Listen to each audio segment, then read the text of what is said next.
It's an incredibly exciting time to have you here. There's so much going on in the auto industry. And before we delve into sort of the trends within that and potentially your personal career and the leadership that you've shown, it'd be great to look at the space as a whole. And it seems at the moment there's a sort of existential threat where the need and indeed the desire to own cars is coming down. How do you lead such a huge, iconic company in that context?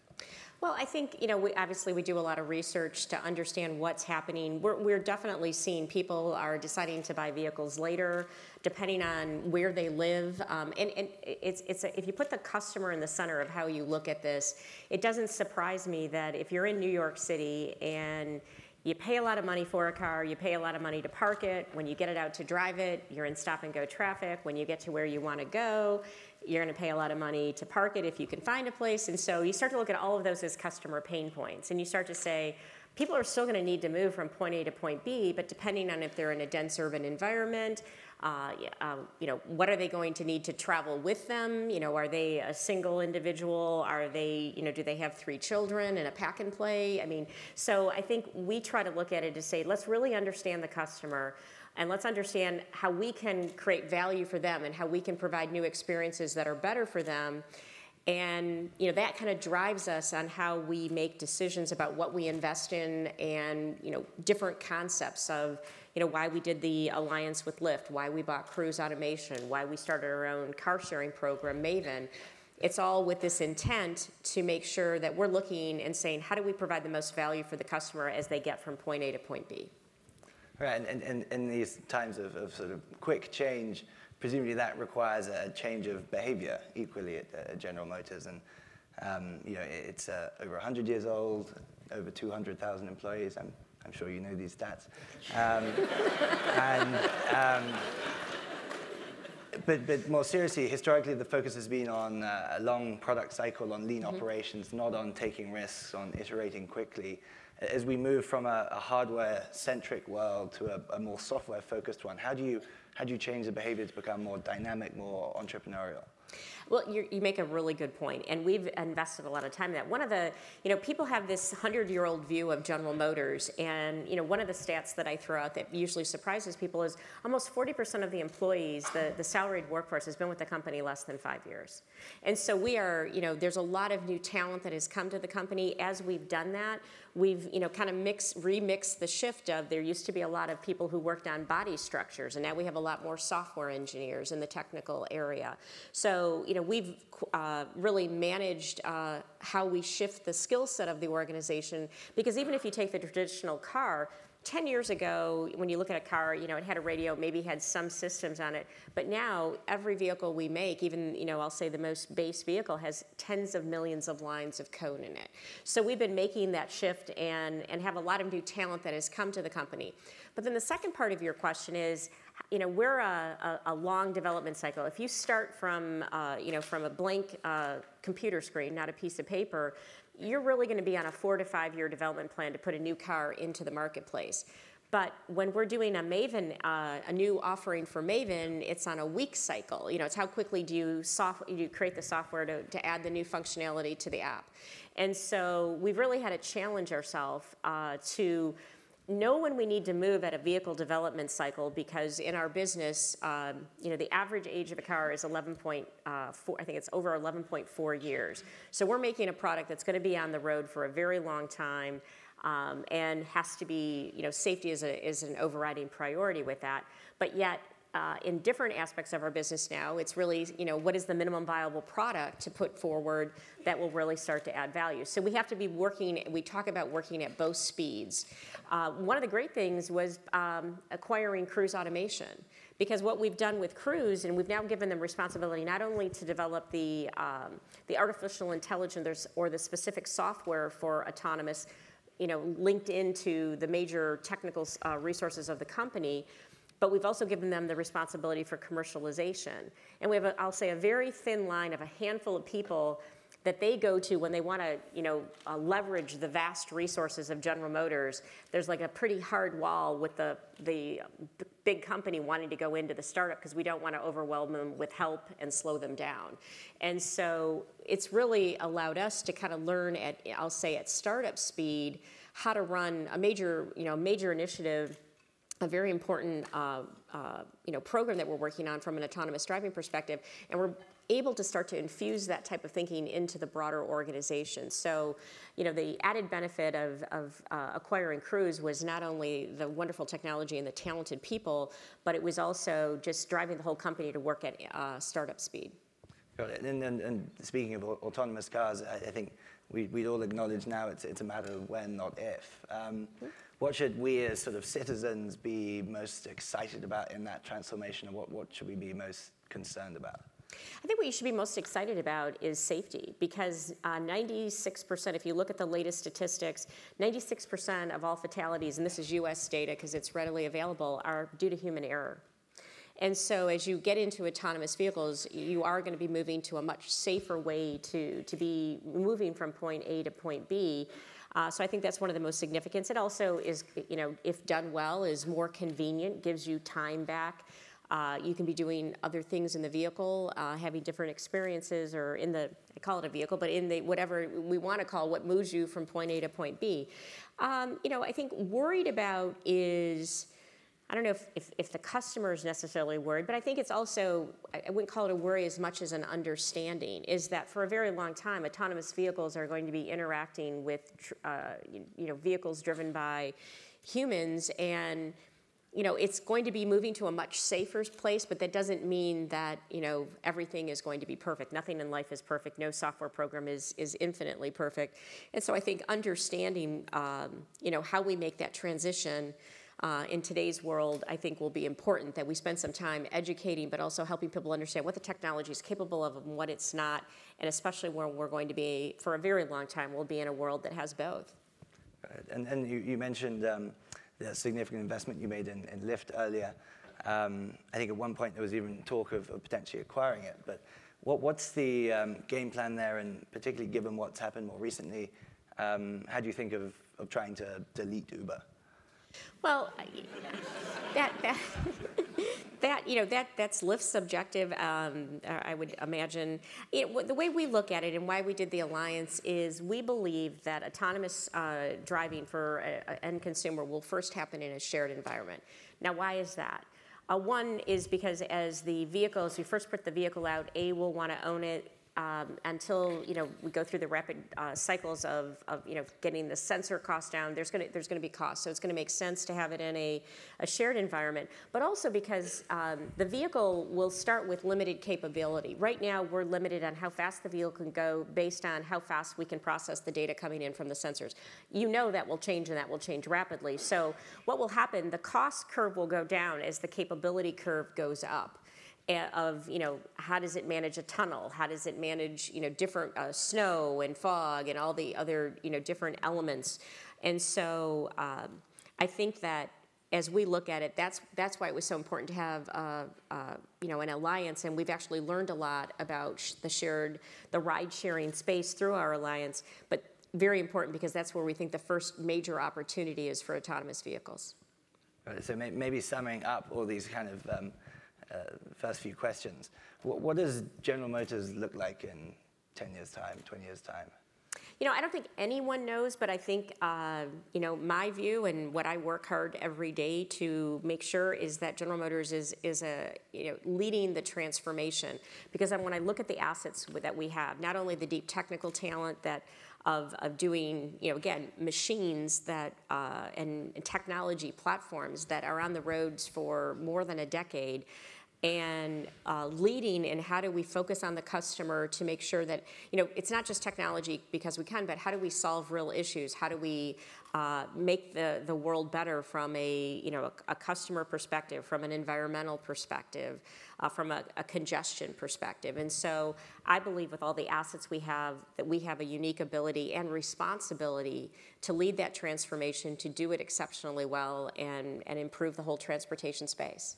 Got it. The political environment has also seen significant changes. A big part of President Trump's campaign was bringing jobs back to the US. General Motors has manufacturing hubs all over the world. You're also part of his business council. How do you sort of balance that, and how do you think about bringing all manufacturing jobs back to the US? Well, I think first, our general philosophy is where we build where we sell. And in the United States, for example, 70% of the vehicles we sell in the United States are built in the United States. If we look at just total number of vehicles built here versus sold here, it approaches 80%. So we do have a lot of jobs. We have over 100,000 jobs in this country alone. So part of it was making sure people understood our industry. We also, though, my responsibility is to manage the company and deploy capital in the best interest of our owners, our shareholders. And so I've got to look at that and make sure, easiest thing in the world is to say, oh, I'm going to build a factory here and I'm going to bring a bunch of jobs here. But if that's not sustainable, if that wasn't the best decision for the company, it's a very temporary situation. You have to have a vibrant, strong company to have job security and provide jobs over the long haul. And I think that's what the end goal is here. So, we work on, how do we make manufacturing more competitive here?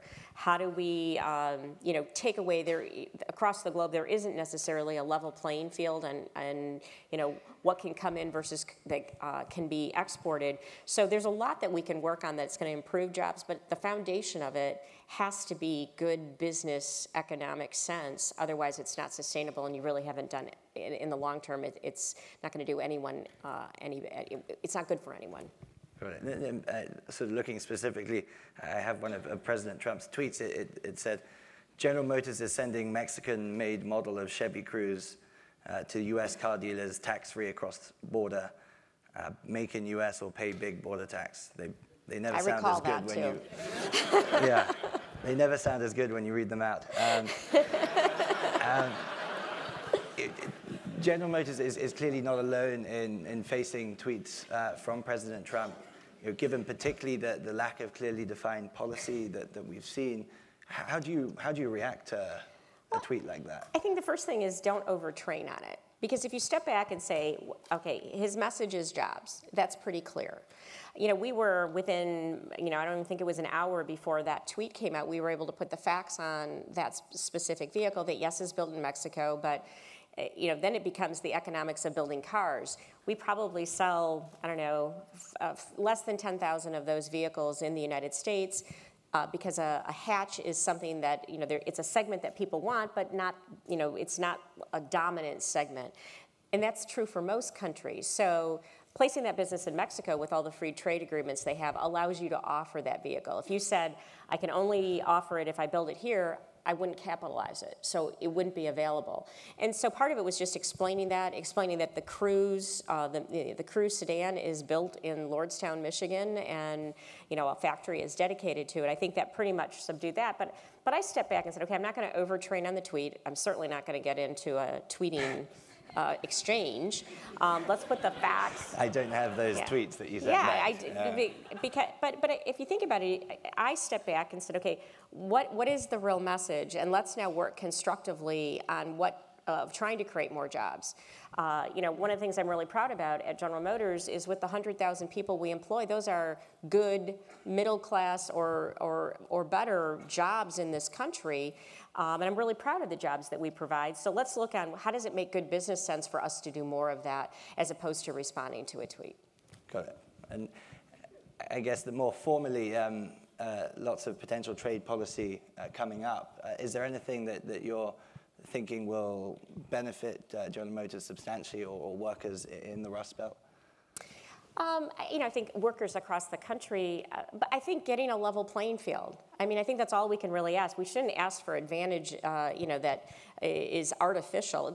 Again, my opinion, let's have a equal playing field, and then, I can create more jobs if I sell more vehicles, if I, make more vehicles here that I can export because it's not a 10, 20, or 30% tax as they're sent to another country. Our main message is a level playing field, and then let us compete, and we'll bet on us. Got it. And then we saw that some CEOs, so Travis from Uber, obviously chose not to be part of that business council in the end after a reaction from their user base. Was that something that crossed your mind as well, given with parts of your customers it's an unpopular administration? First of all, it's our administration. I have voted in many elections, and there's been times, the candidate I voted for was elected, and there's been times that candidate hasn't been, but it then is our government. And so when you're asked to serve, and with as important as our industry is to the country and jobs and what we do, to not take the seat at the table if it's offered to you, I just think is a missed opportunity. And so when I represent the company and to have that voice into the government, I think is vitally important, and I think it's proven to be very important for us to communicate a very complex supply chain as it related to the border tax initially when those conversations, or the fact that there wasn't a level playing field across many countries that can send vehicles here with no tax, or to talk about job creation and job training. And there's just been a whole host of issues that we've been able to have a strong voice into it. So to miss that opportunity, I wouldn't consider that. And you mentioned having a seat at the table. Would you ever consider a more permanent seat at the table? I think I just answered that question about a week and a half ago. But no, I've been at General Motors for 37 years. There is just so many exciting things we're working on with transforming the industry. That's where my heart is. That's where my passion is, and that's where I will work. And I think I can contribute to if we execute what we're working on. I think that we can really contribute to the country and to the globe, because we do business in many countries. So I think that's where I belong. That makes sense. Okay, I will. I'll change my track. So one of the other things is you're obviously widely considered as one of the faces of successful women in business. There sometimes appears to be an expectation that will therefore make you a champion of women in the workplace. Is that ever something that's frustrating, or how do you handle that? Well, I guess I'd like to be a champion of people in the workplace, because I believe fundamentally that you'll have create the best experience, have the best results when you engage the hearts and minds of your people. So, that's the way I look at it. Is there, clearly, if I can be a role model for young women to want to pursue a career in STEM, which I think is so vitally important, or for them to say, I'm going to aspire to do this because I've seen her and she did it, so why can't I? And if I can provide that role model, that makes me extremely happy. I had, in my first year in the job, I had somebody come up to me and said, because of you, my daughter has chosen to study engineering. And it was like one of the best comments you could get. And so, for sure, that is very meaningful. At General Motors, because, you can't say diversity is so vitally important for the success of our company. And it's not something that you can say, well, I did it and it's done. It's something you continually work on. I champion a group of the most senior women, so the top 35 women in the company. But it's really, for me, it's getting them to say, okay, don't come to me and tell me everything that's wrong. You're a senior person in this company. Go tell me how you're going to solve those problems and what you're going to do to make it better. And, we now meet 3 to 4 times a year and work on what are some of the issues with women in diversity. Because what I found earlier in my career as I worked on diversity is generally, a lot of times when you solve issues for women, you solve issues for everyone. Because a lot of time men have the same issues, or if it's a minority issue or whatever it is, a lot of it can get solved with solving the issue that's termed the woman's issue. And so I'm dedicated to that, but I also believe it's you want to win the hearts and minds of your entire team. Right. And if we now look back to sort of the start of your career. You came through as a co-op student with General Motors, then spent 37 years rising to the top. A lot of us now, I think, don't expect to have such a long-term career at one company. What would be your advice for us in considering that? And if you're reviewing resumes now, how do you think about someone that's maybe got a wider breadth of knowledge versus a depth of knowledge and someone that stayed in one place for a longer time? Well, you know, you need people who have breadth and depth, depending on what the role is. So I look for that. I don't necessarily look and say, oh, this person's been at 4 companies and this person's been at 1. I want to sometimes understand, because if the person's been at 4 companies, why did they leave? And a lot of times they leave for very good reasons. Sometimes they, you know, if you get to a point where, well, I had an issue here, then I had the same issue here, and I had the same issue here, and I had the same issue here, maybe you're the issue. And so, you know, I kind of want to probe a little on that. But beyond that, that's not important to me. It's really what the skills and abilities and experiences that they bring and the leadership that they bring. You know, I've been at General Motors for 37 years. I wouldn't say when I started and graduated as a co-op student that I was going to be here. I didn't have this plan, oh, I will be at General Motors for 37 years. I kept having great experiences put in front of me. They sent me here. You know, we were just talking in the back that when I first came back from the business school, there had been a lot of change and turmoil, and I didn't have the best job. And you know, it wasn't one of those that I was passionate about. And you know, fortunately, in about a year's period of time, and especially by 2, the situation changed, and I chose to stay. So I always believe in your career, life's too short to work for a company or be in a position that you don't love. Now, you know, work is work. I had this funny text from my nephew, who's now graduating from a BBA in business school at Michigan, and it was his first job, and he texted me, you know, I'm sitting at a computer and I've got to do all this work in spreadsheets, and you know, so this, you know, it kind of was like, this isn't much fun. I said, yeah, that's why they call it work. And it's just, you know, you're going to have to work, and not every day's, you know, you can't measure your career on every day, but if you find yourself after 6 months, after a year that, you know, work is not challenging, or you don't enjoy it, or you're not energized by it, you should probably find something else to do, again, because life's too short. I am fortunate after 37 years, and again, it wasn't always just a straight line. There were ups and downs in that curve, but I've been offered tremendous opportunities, which you can have at a big company like General Motors. You know, to have worked in communications and HR and run an assembly plant and, you know, machinery, you know, led the machinery and equipment purchase for the globe and product development. I mean, I feel like I've had a bunch of careers, and they just all happen to have been at General Motors. So having had 2 years at the GSB, and sort of enjoyed the life in California, the transition back to Detroit, was that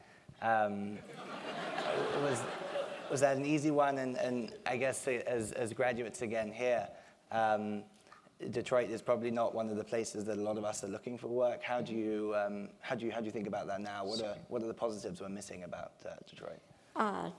Well, there's so many. Well, first of all, it was easy for me to go back home because that's where my husband was. So, and that's where my family was. And I'm a pretty family-oriented person. So, you know, if General Motors had said, hey, you could stay here, I probably would have said, well, unless my husband's coming here, I want to go there. But again, family-oriented person at the time, you know, my parents were there. And so that wasn't that hard a decision. Now, you know, I have to admit, one of the reasons I love being on the Stanford advisory board for the GSB as well as the board of trustees, I love the Bay Area. And you know, one of the things that and Glenn may remember this, when we actually do a program, a custom program for our top leadership, and we're in our 3rd, I think completing our 3rd cohort now. It's a program that runs through a year with 4 different weeks, and when I first came to the school, I said, Silicon Valley doesn't have or Palo Alto, you don't have the lock on innovation and creativity, and I want to infuse that back into the company, actually across the globe. And that was kind of the start of designing the program that we did around design thinking and leadership. And it's actually one of the most popular classes that it's not a class, it's a development program. It's probably of all time. So it's something that has worked out exceptionally well. So, you know, it's a beautiful climate. There's a lot of energy here. But Detroit is different. Detroit, you have seasons. You have, oh, come on. But, you know, my mother used to say that too, but I do say, just to be totally honest, I said ever since I spent 2 years out here, I think my blood thinned, because I'm always cold when it's winter. If it's below 60, it's just cold. However said that, I do enjoy, you know, it is a different climate. And, you know, the Midwest is a different type of community. And that's where I've grown up, so that's home for me, and so I do enjoy it. And again, what I think is so interesting about Detroit right now, and again, if you don't like the cold, you're not going to be happy. I'm not going to try to put a bow on that. But what is really exciting right now to be in Detroit is because the city is going through just a complete renaissance, and it's fun to be a part of that. It's fun to see the new restaurants start up and the new, cultural things that you can do, and just to be a part of how we're reinvigorating the city, the entrepreneurship, people coming to the town to watch the new buildings come up. I joked about the fact that they built a Whole Foods in downtown Detroit, which 5 years ago people would have been like, no. But they built a Whole Foods, and the biggest problem with the Whole Foods is the parking lot's not big enough. Because it's, when you look at all the, the young professionals that have come into the city, when they work all day, it's part of their routine. So it's really fun to be a part of a city that is going through this rebirth and to be a part of it.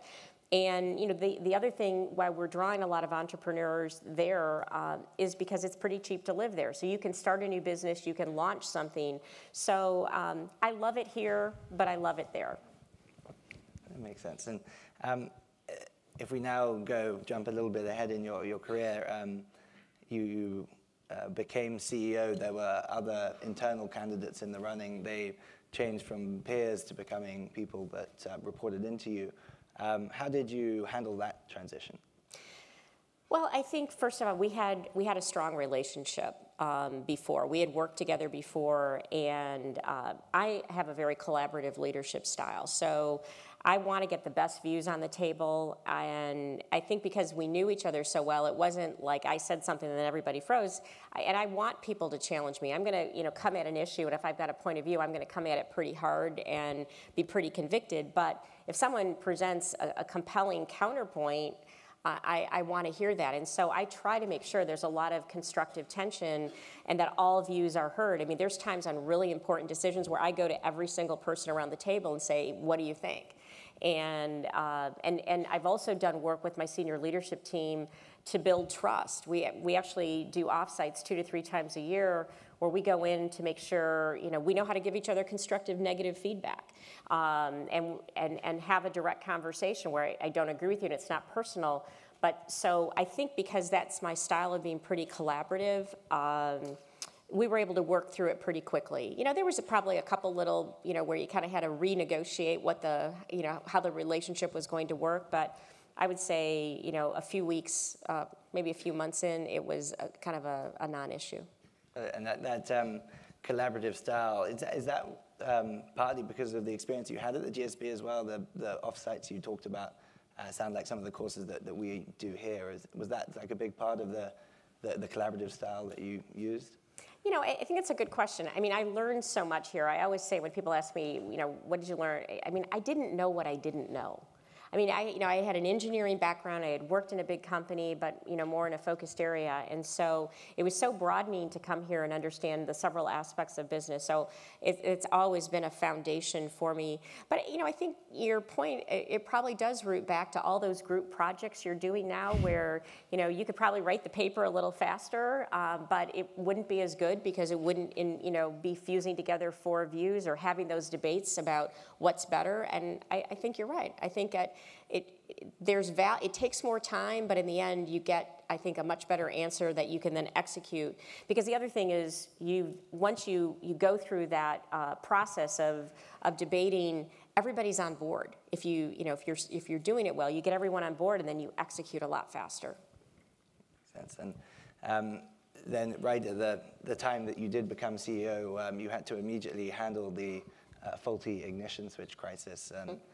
How, if you had been CEO before that rather than in the direct aftermath, was there anything that you could have done differently, or any changes that you could have made to avoid it? Clearly, if we'd known about it sooner, we could have made better decisions. But one of the things that I think is not well known from the way that it was covered in the media was this was an issue that was unfortunate that over a long period of time mistakes were made, but it was the internal company, and actually the team who finally figured out what was happening and brought the issue forward, and we decided to do the recall. So But clearly there were a lot of mistakes made along the way. And, I don't know, the minute we found out about it, we acted. And the minute we knew, we were guided by 3 principles of doing the right thing for the customer, being transparent, and doing everything in our power to make sure it never happened again, which meant changing a lot of processes and the way work was done. And so I think it's one of those things you don't get to choose when you have a crisis. When you have it, you have to deal with it then, and you don't get to put it off and say, well, I'll deal with that next month. You deal with it now, because that's just the way the world works. And throughout that time, you made a significant effort to rebuild General Motors' image with increased number of public appearances and so on. How did you consider trying to be proactive versus reactive in that time of crisis? I think you have to be proactive, because especially with how fast communications happen today, if you don't if you don't get the facts out on the table, that void will be filled with misinformation. And so we felt it was very important. That's why, transparency was one of the guiding principles we used to make sure we were being updated. At the same time, you can't answer questions you don't know the answer to. And so there were times where I had to say, I don't know. And, I was criticized for that when I went to Congress and, even made fun of on Saturday Night Live. But that's a fun thing to wake up to. But I had my brother calling me, Mary. I'm like, oh my gosh. But you don't really, you have to tell the story, and you have to answer the questions when you know the answer.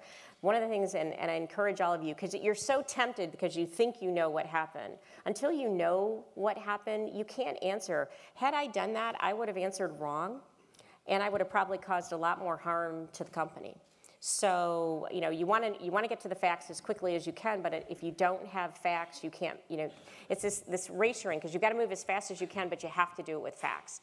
And for me, the way I worked on that was to have a cross-functional team that had, here's the engineering view and the finance view and the legal view and the communications view and the customer sales view.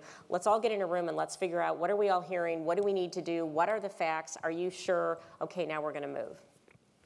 And now as you look back sort of over your career, one of the quotes I saw as we were preparing for this was that you've never asked for a raise. And if you were now at the start of that career journey, would you think about that differently? I guess the way I look at it, it kind of gets back to what I said before. If you don't love your job, if you don't think, whether it's you don't think you're being fairly compensated or challenged, or it's not a fulfilling job, you need to act on that. I think I found through my career, pay wasn't one of the issues that I had.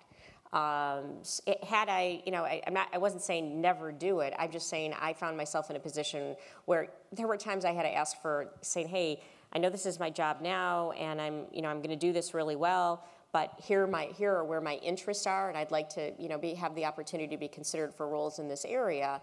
I think that's your obligation, and I did proactively advocate for myself in those types of situations. I just never had an issue where I thought I wasn't being fairly compensated. Got it. And final question for me now before we open up to the audience. Also, as part of the research, we read about your sort of never happier than actually on the test track, putting the cars through their paces. Is there anything else we would be potentially surprised to know about? Probably. But just from a work perspective, again, people say, why did you stay at General Motors so long? There is something about the auto industry. And there's been a couple times now where we've had people leave the industry and come back, and when I'm interviewing, I'll say, so why do you want to come back? And they'll be, because I miss it. Because there is something, there's just an excitement about building cars or trucks or crossovers, and people name them and they write songs about them and they pick it because this fits my personality or this fits my functionality. But for a lot of people, a car is kind of an extension of themselves, and it's fun to be in that business.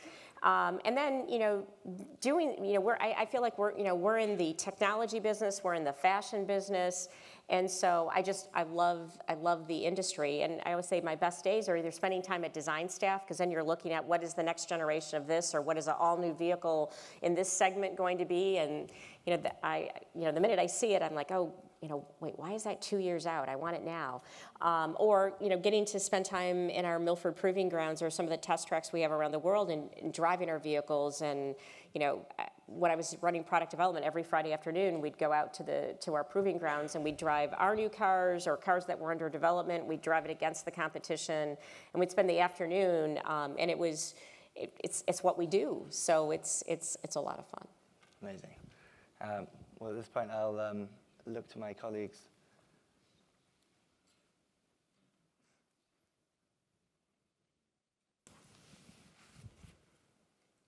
Hi, my name is Maureen Gage-Capello, and I'm an MBA 2 here.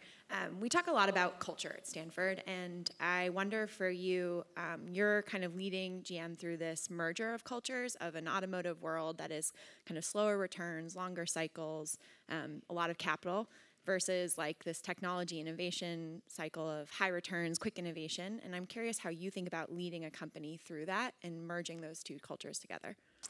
Yeah, I think it's one of the ways to do that is to bring in talent. We brought in a lot of talent who, we had a lot of talent who understood the vehicle development cycle that you talked about, the longer capital intensive cycle. But really to do it quickly, you had to bring people in. And you had to get them in the room and get them, debating it and coming up with the right answer.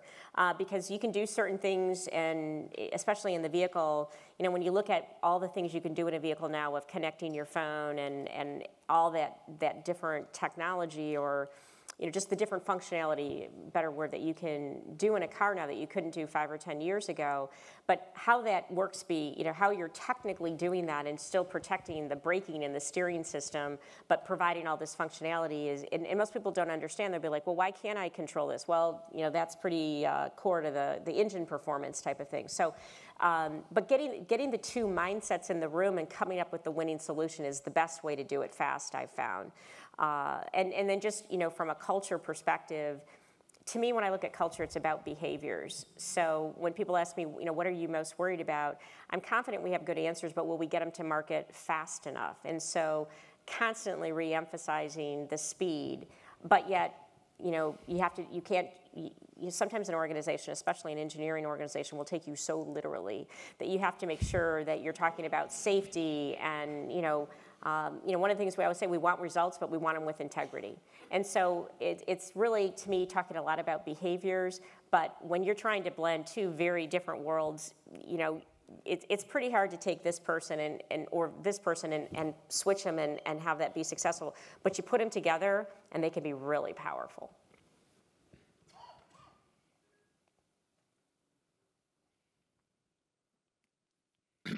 Jim Phelps, MBA 79.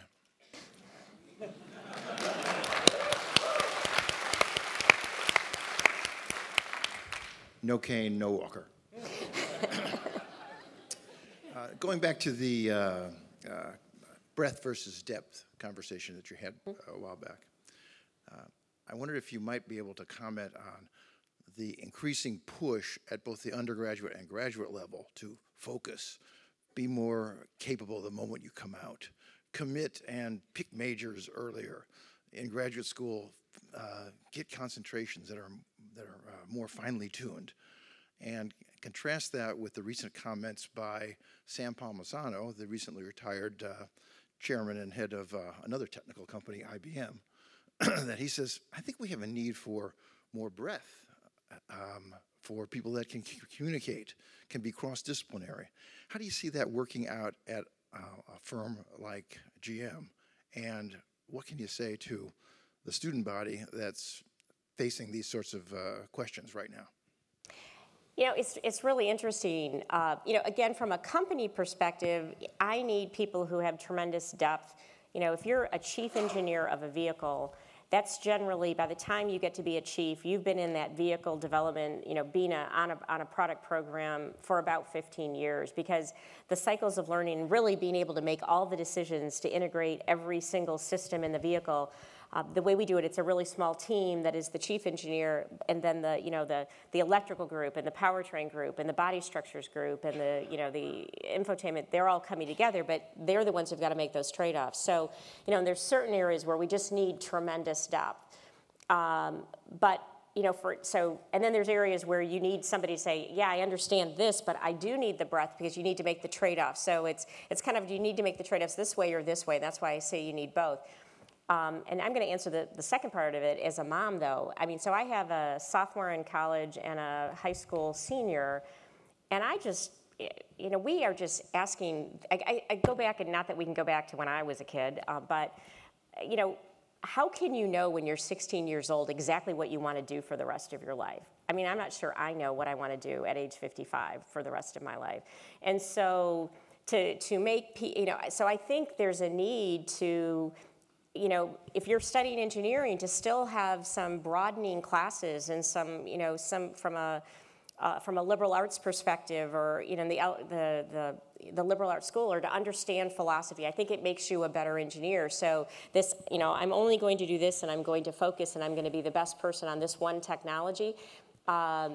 Especially, it's one thing if you make that decision, once you get into your career. I remember one of the most valued people when I was running the manufacturing engineering group was my welding expert. And he had spent his career becoming a welding expert, and grew into that role, and that's the kind of depth I'm talking about you need. But he probably made that decision in his 30s or 40s, not at 16, 17, 18 when you're picking an undergraduate major. So I'm a big proponent that, as you're at a university, to, yes, if you know for sure this is what you want to do, I still think you should get some broadening classes and challenge yourself to think a little differently. If you don't know, that's okay. And then you need to take a broad sweep. So again, I have one child who knows exactly what he wants to do, and I have another who doesn't. And I'm telling them both, take some of those classes that are going to broaden, that you're not sure about, because again, I came here thinking I was kind of checking a box, and I didn't know what I didn't know. So it scares me how we're, pretty soon you're going to be in middle school and have to declare a career. Christoph Meyer, MBA 2. I'd love to hear your perspective. So many companies have entered the automotive space, including tech companies. What competitor keeps you up at night? Well, I like to describe ourselves as a tech company. Tens of millions of lines of code in every vehicle, but okay. But to your point, they all scare me. It's my job to be paranoid about that. I mean, there are some incredibly, when you look at the big players in I'll say in the traditional sense, that the OEMs, they're very capable, whether you're talking about Asian competitors or German competitors, Korean competitors, very capable. So they keep me up at night. And then, when you look at the resources that some of the, the Apples and the Googles and some of the startups can bring. I mean, we bought a startup because, and we made that decision. Could we have grown that talent inside? Probably. It was a heck of a lot faster to take somebody who'd been working on it a couple years and then marry the two and find the right power. So, whether it's the big tech companies or the traditional OEMs or the startups, they all worry me. And that's my job, to worry about all of that. Hi, Alex Menke, MBA 1. I was curious to get your thoughts on the growth of EVs, headwinds and tailwinds, how fast you expect them to grow, and GM's strategy within that. So from an electric vehicle perspective, I think it's definitely part of the future solution.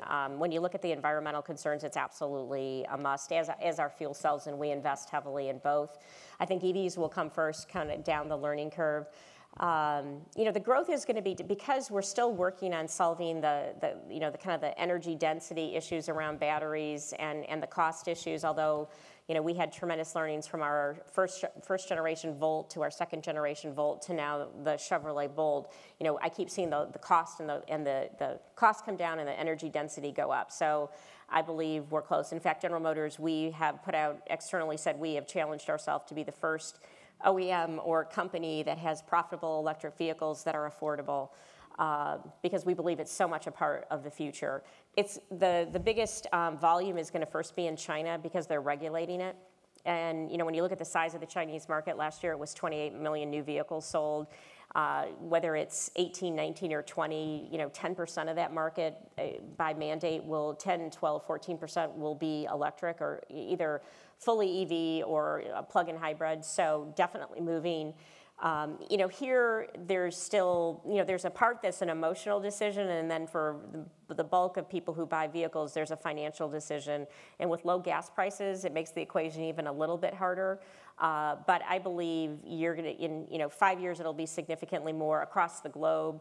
A lot of it does depend on fuel prices, but I think it's a trend that is and a very important technology that we have to continue to develop aggressively because it's so important from an environmental perspective.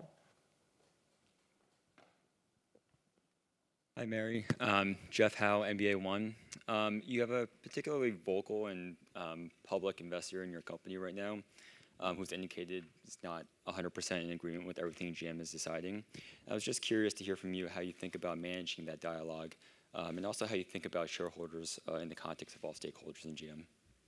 Well, I mean, shareholders are our owners, so they're vitally important, and that's why we spent so much time on this particular issue to look to see, hey, is there a good idea here? Because our job is to, do the best responsibly for our shareholders. And, as we evaluated this issue, we didn't think it was in the best interest of our shareholders, and so. That's the real. I mean, I talk regularly to multiple shareholders. I just 2 days ago was in Boston meeting with several shareholders. Spent the day, and I do that quite regularly. So I think it's very important to listen to your shareholders to understand their points of view. But at the same time, then we have to take all that information and integrate it, and then understand, because we're at the company, day in and day out, and understand. Maybe at a level deeper because we spend 24/7 on it, and so you've got to look at what's the right decision. Let's take all that input now, and let's understand what we're doing. Is there a way we can improve our strategy? Is there a different capital allocation decision we can make? We've always got to stay open to that because not every good idea is going to necessarily come from the company. So that's the way I hugely value my shareholders and feel it's vitally important to listen to them on a very regular basis. Shania, class of 07, and also a GM shareholder. Oh, thank you. I have a question about automated cars. Assuming that the future includes automated cars talking to each other through a protocol, my question is, how do you think we're going to get there? Do you think the market's going to pick a winner among OEMs or tech companies, traditional tech companies, or do you think government's going to, set a standard or play a role? Well, I think if you're going to have the vehicle-to-vehicle communications, which we actually, have a vehicle that has that capability on it now. It's pretty limited because it's one model. I think the government has to play a role, and there's already a standard set and a spectrum dedicated to it. But I think what's happening, because that's think about it, every car's got to have the technology. You've got a car, the car park right now in the United States is 240 million vehicles. So, and if at a rate of a pretty strong market now of 17.5 million vehicles a year with cars out of the road, it's a long journey to have fully V2V capability.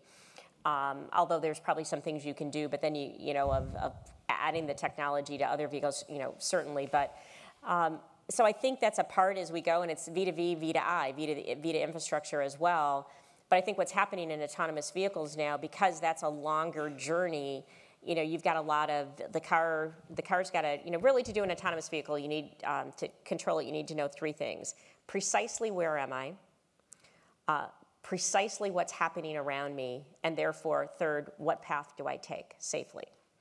And we're doing that with other technologies, but clearly the V2V and the V2I technology, I think down the road, has it to take it to even another level of not only safety but efficiency. But we're a ways off. Hi.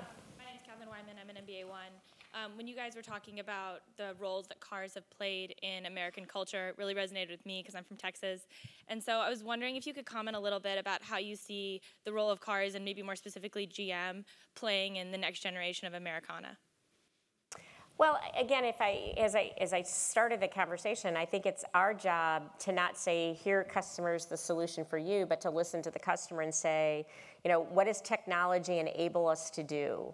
how are cities changing? How is transportation changing? And then provide the most efficient, best, solution from a customer's perspective. So I think one of the key things we need to do is really understand what the technology is capable of doing. Not only, and a whole new world opens up when you have autonomous vehicles of what do you do in the vehicle, because you're still going to have the, at least for a period of time, the physical time of getting from point A to point B. How do we make that more efficient? How do we make the environment what you're able to do? I mean, that's why it's so exciting right now to be in the auto business or in the transportation business, because there's all, it's really, we have to be customer driven in how we deploy the technology most efficiently, because I think that's who wins. Hi, good afternoon. Saurabh Singh, MSX program. When you got into GM, the way I look at it, it was like starting up a 100-year-old company. What were your biggest challenges when you got into that role and you had to jumpstart something that's been around for so long? Are you talking about when I became the CEO? Yes, please. Okay. I had been part of the leadership, the senior leadership team for a handful of years before I had the opportunity to be the CEO. So we were already working on transforming the culture, simplifying the company, eliminating bureaucracy, making sure people were empowered to do their best. So I had been on that journey. So a lot of it was continuing and accelerating the work that we were doing to I'll say push the reset button after the bankruptcy with the company. And a lot of it really gets to behaviors. So if you subscribe that most people come to work every day and they want to do a good job, what's getting in their way? Do we have an environment and a collaborative environment and the tools that are necessary so you can do your best work? Or do we, is it painful to get the most simple tasks done? And so a lot of it was just continuing to make sure that, processes and systems were efficient and we're giving people the right tools and we're giving them the right training and then empowering them. And that's the journey we've been on, I would say, since even before I had the role. And continue to do that today. We spend a lot of time working on what are the right behaviors, what are the company's values, and how do we really infuse that, because then it gets to that capturing the hearts and minds of everybody that are going to deliver superior results. Unfortunately, Mary, that is all we have time for. So please join me in thank you very much. Thank you all. Great questions. Thank you.